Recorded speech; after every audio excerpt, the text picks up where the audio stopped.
Comme chaque matin au Caire, Reham Ibrahim accompagne à l'école ses deux fils, Youssef, 7 ans, et Yassine, 5 ans.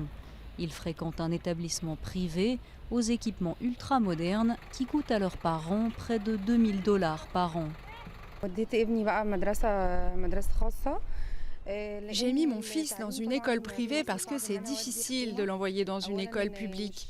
D'abord, ils ne s'occupent pas bien des élèves. Ils ne font pas attention à l'apprentissage des langues. Je veux un niveau d'éducation meilleur et un personnel enseignant plus qualifié.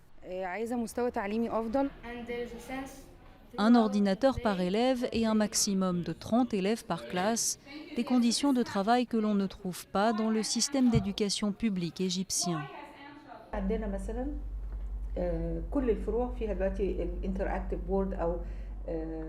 Par exemple, dans toutes nos écoles, nous avons des tableaux interactifs dans toutes les classes. Nous avons un lieu où nous formons les professeurs Hamadi.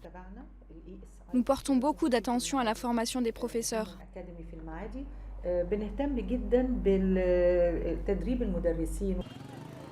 L'éducation gratuite était l'un des piliers des réformes socialistes de Nasser dans les années 50, mais le système s'est peu à peu dégradé, miné par la bureaucratie et la corruption. Classes surchargées et équipements obsolètes, aujourd'hui 8% des 16 millions d'élèves égyptiens fréquentent des établissements privés, creusant un peu plus le fossé qui sépare les différentes classes sociales. Une tendance que le ministre de l'Éducation espère bien inverser rapidement.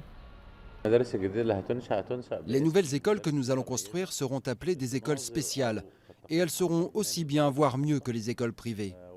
Notre but est d'avoir deux systèmes, l'un gratuit et l'autre avec des frais d'entrée modérés, en adéquation avec les revenus de la plupart des Égyptiens.